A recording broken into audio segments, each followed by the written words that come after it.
Assalamualaikum warahmatullahi wabarakatuh.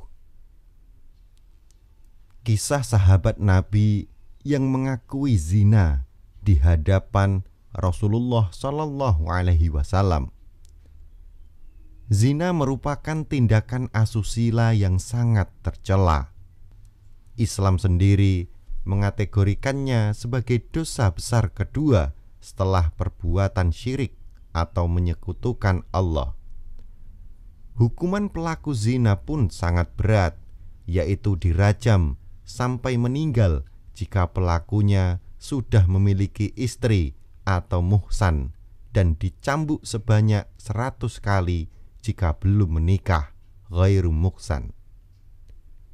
Berkaitan hal ini, ada kisah dramatis dua sahabat yang mengaku di hadapan Nabi telah berbuat zina, Ma'is bin Malik dan perempuan dari kabilah Gamidiyah.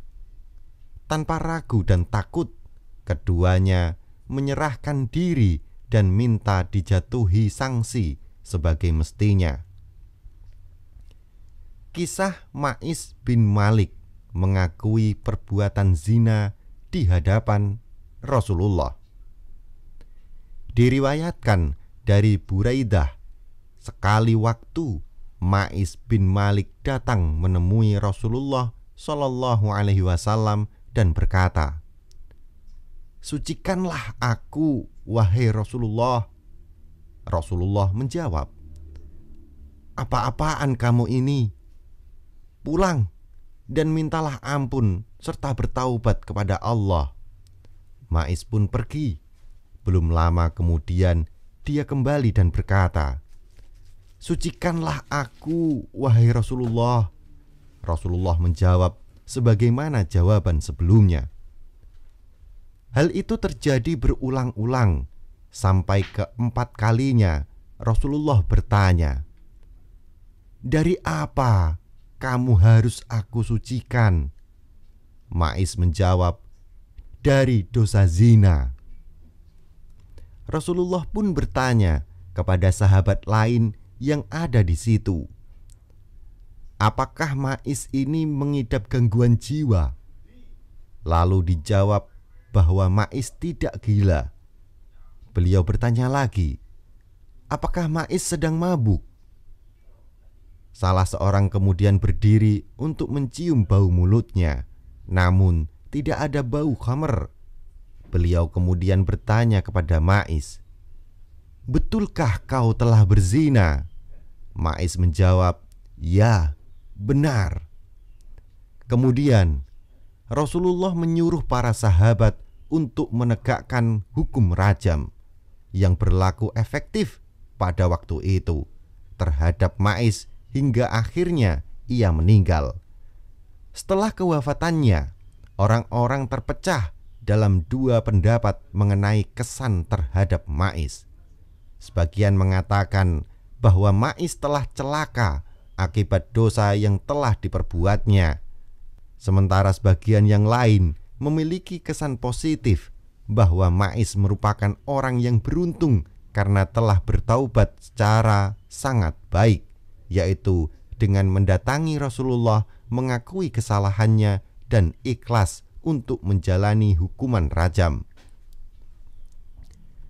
Sampai selang 3 hari setelah kematian Ma'is, kedua kubu masih dalam pendapatnya masing-masing, hingga akhirnya Rasulullah meminta mereka untuk memohon ampunan kepada Ma'is. Lalu beliau bersabda, "Sungguh Ma'is telah bertaubat dengan sempurna, dan seandainya taubatnya dapat dibagi untuk satu kaum, pasti taubatnya akan mencukupi seluruh kaum tersebut." Kisah ini dicatat oleh Imam Bukhari dalam Shahihnya pada bab merajam pelaku zina di musola, hadis nomor 6434.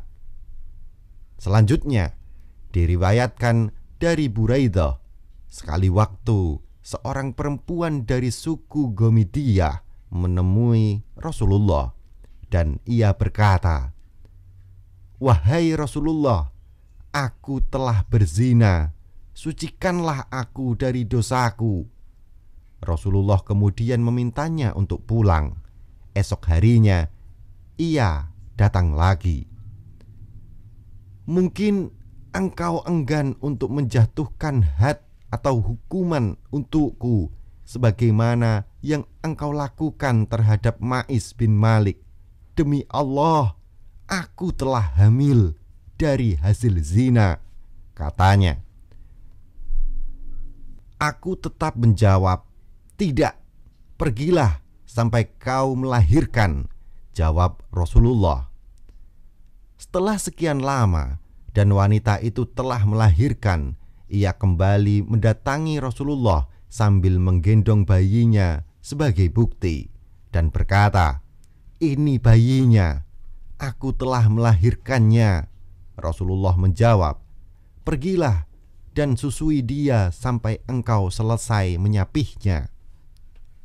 Setelah sekian lama dan wanita itu sudah menyapih anaknya, ia kembali mendatangi Rasulullah dengan menggendong anaknya yang sedang memegang roti. Ia berkata, "Wahai Rasulullah, aku telah menyapihnya dan ia sudah bisa makan." Rasulullah pun meminta wanita untuk menyerahkan bayinya kepada salah satu seorang sahabat yang hadir di situ. Ia kemudian dibawa ke tempat eksekusi rajam. Sampai kemudian Khalid bin Walid ikut merajamnya. Mukanya terkena cipratan darah wanita itu. Ia pun mencela si wanita. Mendengar apa yang baru saja Khalid ucapkan, Rasulullah menegur, "Jaga ucapanmu, Khalid. Demi Allah, ia telah sungguh-sungguh bertaubat dengan taubat yang seandainya seorang penarik pajak bertaubat, maka akan diampuni." Wanita itu pun disolati dan dimakamkan. Kisah ini dicatat Imam Muslim dalam Sahihnya dalam bab pengakuan orang berzina, hadis 4528. Pesan moral kisah pengakuan zina di hadapan Nabi. Kisah dramatis pengakuan dua sahabat Nabi di atas memiliki sejumlah pesan moral. Pertama, ketegasan seorang pemimpin. Kendati Nabi terkenal sebagai kepala negara yang sangat penyayang, beliau tetap menjalankan hukum seadil-adilnya. Bahkan kepada dua sahabat yang dengan jujur dan penuh rasa tanggung jawab mengakui kesalahannya, bagi Nabi keadilan adalah harga mati. Kedua, sebesar apapun dosa yang telah diperbuat manusia, ia akan diampuni jika mau bertaubat dengan sungguh-sungguh. Ma'is dan wanita Gamidiyah adalah teladan baik dalam hal ini. Berkat keseriusannya dalam bertaubat, kedua sahabat ini mendapat kedudukan mulia di sisi Allah, kendati sebelumnya dicap sebagai pelaku besar. Ketiga, keberanian dan kejujuran. Pengakuan Ma'is dan wanita Gamidiyah ini sangat layak diapresiasi. Dengan mengakui kesalahannya, keduanya tahu bahwa mereka akan kehilangan nyawa dengan menerima hukuman. Akan tetapi, dengan penuh rasa tanggung jawab dan kejujuran mereka tak gentar sedikit pun. Bagi mereka, jujur lebih baik daripada harus menanggung siksa pedih di akhirat. Jika Anda merasa bahwasannya konten ini bermanfaat, silahkan like dan bagikan ke seluruh jaringan yang Anda miliki. Wallahu a'lam bishawab. Wassalamualaikum warahmatullahi wabarakatuh.